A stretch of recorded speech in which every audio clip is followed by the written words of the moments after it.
wala pala ako sa screen kaya pala ako naririnig. Anyway, good evening Mabsat. Mega love shoutout po. Kamusta na? Naku mga kakabsat, may umiiyak. Tutuluyan na talaga to mga kakabsat. Diyos ko pa. Ala ka ta, Mike Defensor. Naku pa. Ala, bakit naman ganun? Bakit nyo naman ginaganyan si Mike Defensor? NBI Director Matibag, bakit naman ganyan? Magagalit yung mga ka-DDS natin yan. Naku pa. Hindi matatanggap na mga ka-DDS natin yan na kakasuhan nyo. Si Marcoleta nga, di ba? Subukan yung arestuin si Marcoleta. Ginagalit niya yung mga DDS saka yung mga INC kuno. Diyos ko po. Paano na yan? Pero may tanong si Maestro dyan, Mabsat ha? Payag ka ba, Mabsat ha? Payag ka bang maaresto itong si Mike Defensor? Putragis, parang wrong spelling pa yung ikon natin ha. Palitan ko nga, dali lang. Ano ba yun? Bakit naman ganyan yung spelling? Take two. Payag ka bang maaresto si Mike Defensor? Yun, ulitin natin.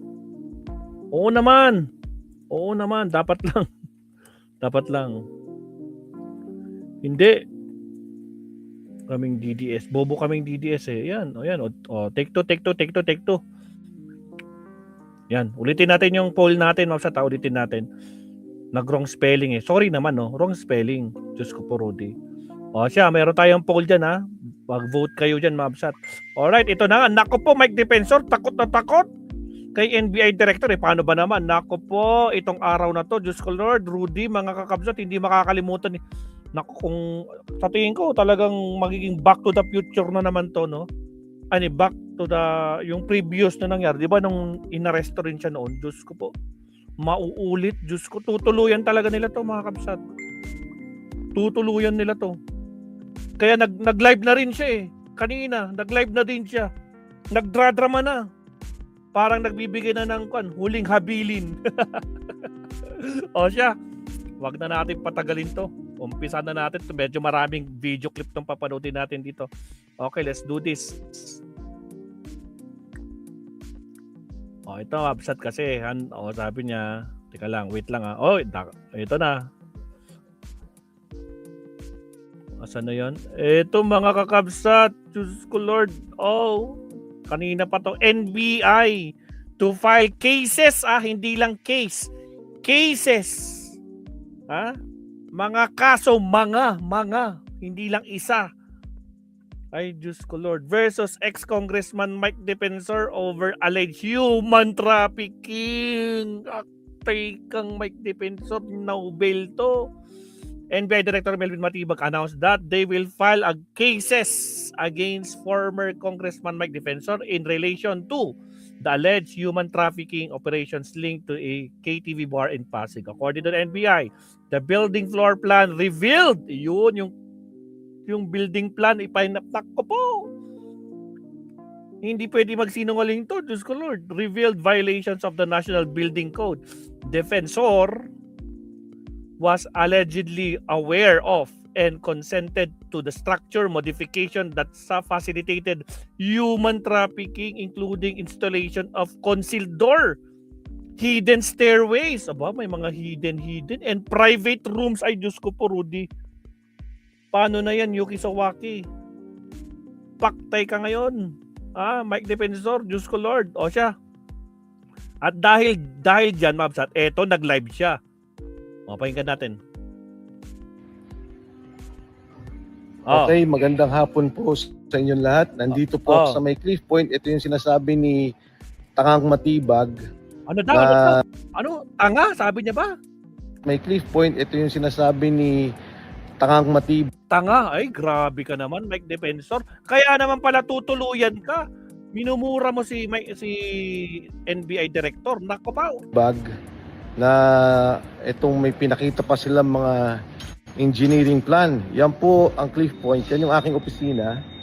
Ayan, nakikita nyo may mga establishment. Nandiyan yung Korean restaurant, yung 7-Eleven. Andito po yung may studio dyan, may office sa taas. At ito yung sinasabi nila na sa Chicago, yan po yung buong complex nitong Cliff Point na kanilang tinuturo. Alam nyo, itong NBI, hindi ko naman huli lalata and may simpatya at may respeto ako sa mga kawani ng ating NBI. Talagang ginagamit pampolitika. Itong sinasabi nila na meron daw akong kinalaman, no? Nako pa, Dito anong ho sa kinalaman yan? human trafficking, ang basic na sinasabi nila dahil kami ang may-ari nitong establishment na ito ay involved na daw po kami sa ganoong human trafficking. Agoy. Una sa lahat, kailangan po natin linawin yan, yung human trafficking, napakasama pong kaso niyan. Naman! At syempre, ang gusto nila, non-bailable. Ayun lang, siyempre. Non-bailable talaga. Human trafficking yan eh. Diyos ko po, Rudy. Alam nyo, sa Soler, Oh. meron po dyan KTV Club. Oh. Diyan po sa Shangri-La lang. Oo. Dito sa may Shangri-La EDSA. Oo. Maging dito sa City of Dreams, Oh. sa Resorts World. That po yan may mga KTV. So, ibig sabihin, pag may KTV, anong ibig sabihin? Parehas nung sayo? Ganun ba gusto mong palabasin? Ang sinasabi nila, meron daw pong human trafficking na para bang pinilit. Oh, bakit mo ba dinadamay si Soler? Ha? Bakit mo dinadamay? Wala ka naman pala ibang sasabihin. Ano ngayon kung may KTV? Tapos biglang tumalon ulit sa'yo. O, sige talon. Meron daw pong human trafficking Oh. na para bang pinilit, Oo. ginipit yung mga tao o di Oo. kayo tinatakot. Oh. Yan po'y walang mga katotohanan. At Uy, wala daw katotohanan pero merong bypass operation. May mga video. Podragis, naka-body camera. Walang katotohanan. Ilan yung naligtas nila mga babae diyan? Aber? Di ba Yuki Sawaki? Ilan yung nailigtas ng NBI? Tapos sabihin mo, gawa-gawa? Wala? Ay, Diyos ko po, Rudy. pong human trafficking Oh. na para bang pinilit, ginipit yung mga tao o di Oo. kayo tinatakot. Yan po'y walang mga katotohanan. At itong establishmentong ito, katulad ng pinakita ko sa inyo, Oh. ito pong lugar na to, marami po ditong mga investor na magkakasama kami. Oh, At madami kung pala si sila. Matibag lang Yan na, nako po. Sino yung mga yan? Baka madamay yan, no? Nako po, damay-damay na. nang imbestiga ng tama, Oh. malalaman niya na may mga kasama kami dito Oh. na ngayon ay cabinet secretary. Ay, At meron din sinong cabinet secretary yan, Arton Zala? Nako po, may binabanggit. Oh, may dinadamay ng cabinet secretary daw. Kasosyo daw. Tragis. Nandamay na. kasama kami dito Oh. na ngayon ay cabinet secretary. Oh. At meron din pong isang investor dito Oh. na senador. Allah! Sinong senador yan? Don't tell me si Marcoleta ka. Di ba? Kaso nag-donate ka sa kanya eh. Yun ang kaso nyo. Parating nga nandito at maraming mag-witness na dito siya nagpupunta. Pangalawa, ang NBI dapat ginagamit sa tama.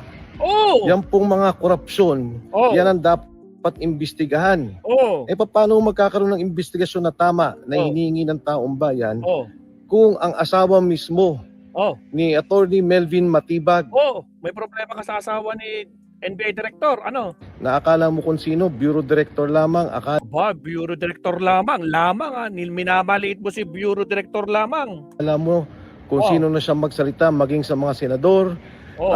ito pong mga kalaban nila sa politika, Oh, hindi niya kalaban sa politika daw. Diyos ko po. maimbestigan dahil mismong sila involved sa bilyong-bilyong korupsyon sa Ay, flood grabe. Patunayan mo yan. Patunayan mo yan. Kung bilyon-bilyon ang kinurakot ng mga mag-asawang yan. Patunayan mo, wag lang puro daldal, bike defensor. Takot na takot ka tuloy ngayon.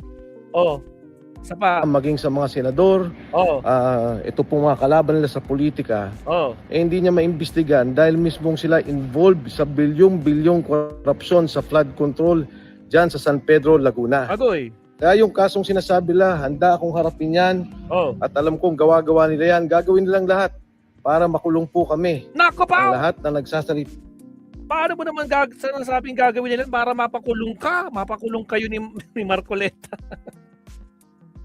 Tragis ka. Damay-damay na ito mga kapsat. Tungkol sa flood control scandal Oh. at tungkol sa korupsyon. Yung mga sinasabi ng struktura, paano mangyayari yung struktura? Oh. Ito'y lahat inapprove ng Pasig City. Inapprove po to ng building official ng Pasig sa ilalim ng ating mayor, buting Mayor Vico Soto. Kaya ito pong sinasabi lang mga kalokohan na kung ano nung iniba daw ang building permit plan o ang building plan, wala pong katotohanan. Really? Sa ating pong mga babayan, yung pong ginagawa nilang pagpapatahimik, may kaso rin kami ni Marcoleta tungkol dyan sa plunder. Nako po, malamang kasi ikaw yung nag-donate, umamin ka, ikaw yung nag-donate, umamin si Marcoleta, tumanggap siya ng donation mo. Kayo ang ebidensya. Sasabihin nyo, peke na naman yan. Kayo na mismo ang ebidensya, kayo mismo ang umamin. Kasalanan ko ba? Tinulungan ko na nga si Marcoleta, tapos madadamay pa ako. Ano ba yan? Kumbaga, ano sabi niya? Sa mga magnanakaw, akit bahay. Tinulungan niya mag-akit ng bahay. Si Marcoleta daw yung nakinabang. Wala naman ako napakinabangan dyan. Nag-donate na nga ako, wala ako napakinabang, tapos dadadamay pa ako. Ay, tanga. Umamin ng kumag.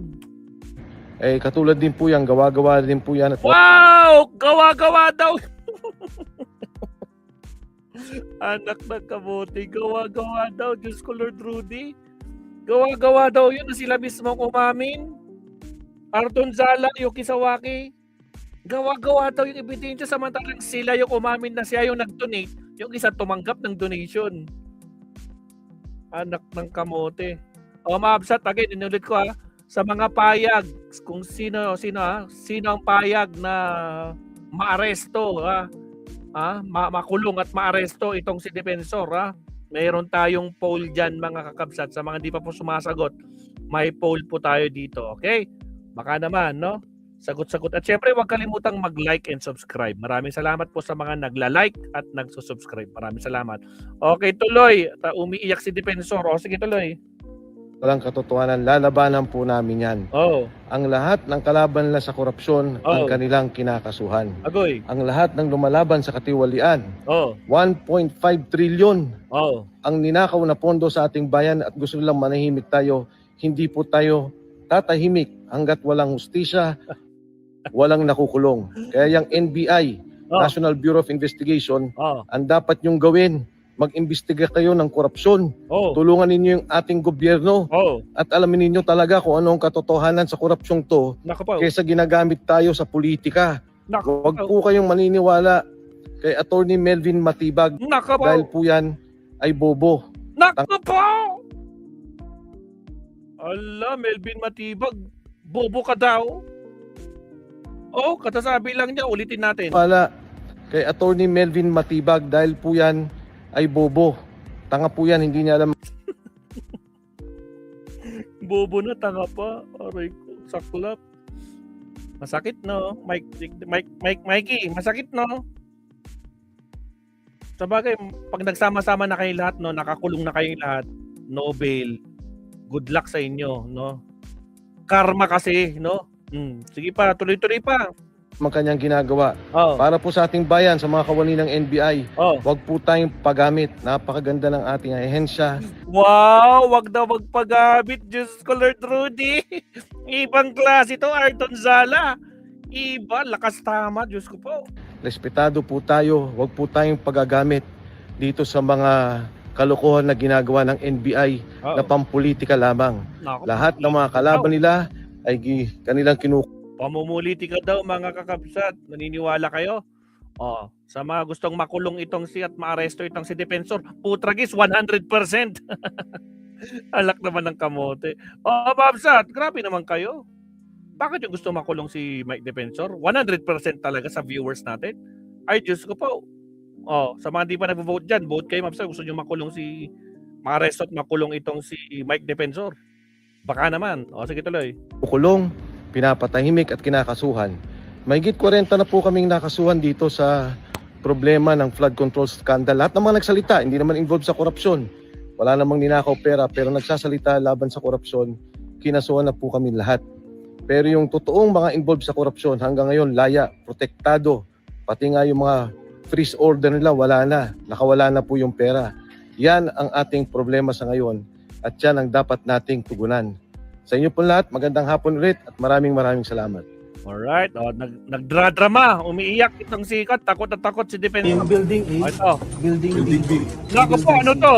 Ah, O, yung ebidensya. building Mike Defensor, ebidensya. Ito yung floor plan mo. Ebidensya. O, sige, pasok. NBI. building B, and building C. Ito makikita natin sa pagitan ng 5 and 6. Rental stalls po siya. Pero dun sa ginawa nila, binutas po nila to. Yan yung daanan ng Binutas! sasakyan. Yes, yung daanan. Papunta sa Ortigas Extension. Napunta sa... Sobrang liit lang po yan. Tapos ito pong main entrance ng Chicago, wala na rin yan. Tinakpan nila. Yun lang. Lapit na dito sa... Binutas nila to. Na supposed to be wala na. This is the only entrance and exit of vehicle dapat. Okay, tuloy mo. Tapos, ito yung building B, yung first floor Ibang po yan, klase. yung Chicago, yung second floor is Blue Hotel. Mark Bon Makikita Jovi, natin shout out dito Kapsat, na may Mark Bon Jovi. staircase, common stair siya, papuntang building A, building B, and building C. Lipat po tayo. Iba tayo rito. Para makita nila. So ito yung floor plan ng building B. Diba? Yes po. So, sige, first floor, second floor. So, ito po yung main entrance na inalis nila, lipat nila dito. Tapos, ito yung pinaka hagdanan papuntang second floor. Mapupuntahan doon yung Blue Hotel. Yung first floor is Chicago KTV. Tapos makikita natin dito na ito, indication na window 132, tapos window 137, dapat itong room na to is office ni Mike Defensor. Mike Defensor. Nakalagay doon sa plano. nakalagay po yan sa plano sa blueprint. May nakalagay na Mike Office mula dito sa 132 to 137. Tapos ito, makikita natin, open siya. Pero doon sa ginawa nila, sinara po nila yan. At parang paul na fire exit ang ginawa nila dyan. Ilagyan ng kortina. Ito, binutas nila to. Itong corner na yan, papunta sa labas. Pero ang nakita po namin doon is mga sampayan, kung ano-anong mga gamit lang. Tapos ito, may harang na yan para masabing matago itong hagdanan papuntang blue. Backyard. Yan yung sa first floor. Okay. Oh. Tapos ito, makikita natin, ito yung cross-section to C. Ito yung building C, ito yung building B. Ito yung main entrance na tinakpan nila. Nilipat nila rito. Wala sa plano. Tapos, Iba tayo. ito yung second floor. Makikita natin na Putragis, Mike Defensor, paano mo didepensahan to? Di mo na madidepensahan to. Meron yung kwan dito, blueprint. Nako po, paktay ka dito sa ebidensya. may mga partition, mga kwarto. Dalawa lang ang ilala yung pintuan. Di ba? Ginawa na nilang hotel, iba-iba ng Ayun, marami ng ginawang pintuan. hotel. Yan yung ginawa nilang Blue Hotel, tama? Opo, tama po. Tapos dito sa ground floor, dagdag ko lang din po. Itong dalawang offices na to, wala na po yan. Tinanggal po nila yan. Ay, Mga ganun? private rooms. Mga private room na po yan, yung mga KTV, Ay! mga VIP room, mga ganun. Tapos dito po yung stage. Yan. Dito yon, dito yung stage. Sa harapan ng office na dapat. Tapos, Harap ng opisina yung stage, kung saan naggaganunan. Ay, Diyos ko po. Ganun ba yon? tama po. Tapos ito, mga kwarto-kwarto na po yan. Madami pong kwarto. Mga ilang rooms po? Ilan yung rooms sa taas? 8, no? Dito po, sa second floor. Second floor. Yung private room VIP room, may maliliit yan. Kaya marami. Nako po, walang Tapos ito lusot, po walang yung lusot. binutas nila. May kita sa plano na may talagang kwarto dapat dito. Pero binutas po nila Ginawang yan. daanan ng Yun sasakyan. lang. Binutas po nila. Tapos ito yung entrance dapat. Meron dapat dito. Pero hindi po nila sinunod yung plano. Yun lang. Bistado ka Yung ngayon. building A, building Building B, and building C. Bistado ka ngayon, Mike Defensor. Oh, teka lang. Oh, ito, nagdadrama siya. Handa na akong harapin yan at alam kong gawa-gawa lang nila yan. Gagawin nila lahat para makulong kami. Ang lahat kami hindi magsasalita tungkol sa flood control scandal at tungkol sa korupsyon. Umiiyak. Nakapaw. The National Bureau of Investigation is set to file a human trafficking complaint against former Representative Mike Defensor. This is over his alleged connection to a KTV bar in Pasig City that was previously raided over supposed sexual exploitation activities involving dozens of women. In a press conference on Wednesday, June 24, NBI Director Melvin Matibag says they will file the complaint on Friday before the Pasig City Prosecutor's Office. According to Matibag, evidence gathered by investigators allegedly showed Defensor's involvement in the operations of the KTV bar as well as the Blue Hotel.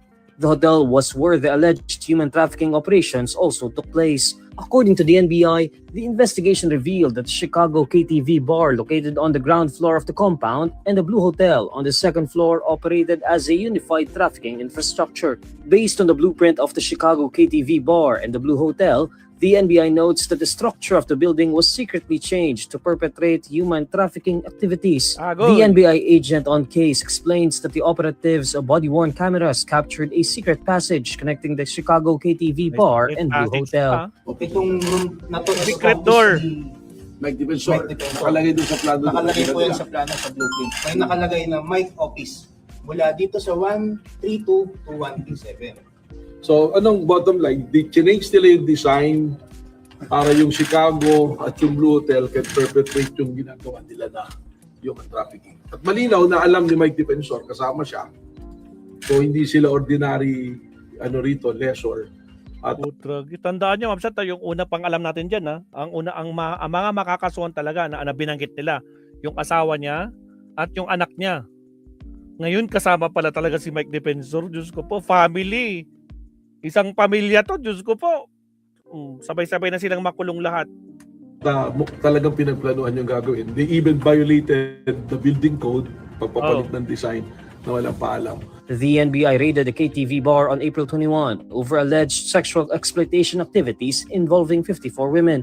The 54 female victims were supposedly made to work as customer care assistants while being subjected to sexual exploitation in exchange for a fee of around 15,000 pesos. Defensor previously denied 15,000 pesos. Ay, Diyos ko po. So yan lang muna, Ma'am Sat. Dyan muna tayo, no? Teka lang. Wait lang. Ito, last. Tingnan natin to. Hindi na i-post dito. Basti. Kung ano mo yung plano, naka-identify talaga na Mike's room yan eh. So kaya natin to pinapakita, malinaw, no? Na nakaplano talaga lahat. Dinesign nila yung KTV at yung hotel for doing the human trafficking. Ito yung sinasabi kanina na naka-identify na Mike's room.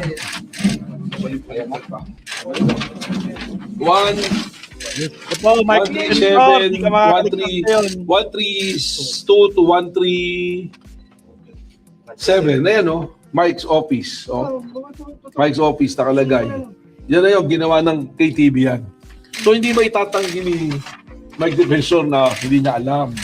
Wala siyang kinalaman dahil sa pagpapalit pa lang ng plano, na yun yung original na plano, hindi nila ipinaalam to. So ito, i-explain mo to. Tapos ito po, clip point, east and rear elevation. Yung likod na yan. Ito po yung likod. Di ba ang sinasabi nila may fire exit daw sa likod. Pero dito makikita natin, Bridge puro na yun. bintana lang po yan. Tapos itong baba na ito, bangin po yan. Wala. So anong bottom line? Change nila yung design para yung Chicago at yung Blue Hotel can perpetrate yung ginagawa nila na human trafficking. At malinaw na alam ni Mike Defensor, kasama siya. So hindi sila ordinary leisure. At talagang pinagplanuhan yung gagawin. They even violated the building code, pagpapalit ng design na walang paalam. So I noticed meron na silang sinagot doon, may binabanggit silang tao. Sinabi nila yun yung pinagpasahan nila. But wala man lang statement naman yung tao na sinasabi. So tingin ko mahirap na sila ipaliwanag to, no? At we will be filing yung human trafficking. Mahirap na sabihin politika pa rin to dahil ito na yung mga dokumento na nagsasabi na talagang si Mike Defensor knowingly and consciously pumasok siya sa negosyo ng human trafficking. Siya lang ba siya ang kakasuhan o may makasuhan? May kasama pa yung iba mga official dito na nandito. Kailan po yun? We are looking at Friday to file it kasi naging mahirap yung pag-aaral namin. Kinuha pa namin yung mga official documents. So sa ngayon kasi yung annexes pinapa-certify na lang namin para pagpasok sa piskalya mas malinaw yung mga ebidensyang nakalagay. Sir, ilan po yung mga official na makakasabay ni Mike na makakasuhan? May matrix. Makakasama ulit yung isang anak na corporate secretary kasama pa. But iba-iba yung degree ng participation nila. But this one, ditong ebidensya na to will strengthen yung point natin that Mike Defensor is can be indicted for qualified human trafficking. Agoy. At incidentally, will mention, meron doon personality na nahuli, yung Mr. Lauren Tash will also be filing sa kanya ng crime of solicitation yung ating yata ipang-file niya. Saan po isasang po, sir? Sa Pasig Prosecutor. Sir, ganito po katagal yung transit operation po niya. Ito, parang nagsimula to mula nung tinayo pa nila. Kasi lumalabas, sila naman na nagsabi, 2017 pa nandiyan yan eh. So, pero siyempre, yung history naman yan, di na yun yung tinitingnan natin. Doon sa nahuli natin sila, doon natin sila habulin. Dito sa na-rescue natin ng 54 individuals. Paano sir yung lease agreement? Nardo Zap, shout out, Kapsat. Well, we validated it nung tinignan namin na hindi siya nakaregister sa notary. So, anong formative value nun? Wala. Parang tutusin, peke pa yung dokumento. Sir, kailan daw binago yung building mismo? Dumalabas, hindi na natin ma-establish pero sa ngayon, yan. Baka nung simula pa lang dahil may nakita kaming Facebook posting nung Blue Hotel, parang 2019 di ba? 2017 pa ba nung pinost? O di sabihin, noon pa lang, binago na nila. From the time na pina-approve nila na itong plano na to, may disenyo na sila kasi kung itong ginawa nilang design na yon, hindi a-approvehan ng building officials yun ng city engineering sa office. So, sinadya nila na ganyan yung disenyo. Lalong-lalo na yung false stairs doon, yung hagdan na binagyan, tinakpan lang ng kortina. So, yun yung medyo mas may problema ron na magpapatibay ng human trafficking. Okay. Thank you. Upo ako muna. Hindi na i-post dito. Basti. Okay na tayo dito. Kung ano mo yung plano, naka-identify. Alright. Punong-puno tayo ng grabe. Punong-puno tayo ng malulusog na impormasyon. Paano ba yan, Mike Defensor? Mukhang hindi ka makakalusot ngayon. Tutuluyan ka. Kulong agad si Dipanggoy, sabi naman ni Gardo Zap. Yun lang. O siya, okay na tayo.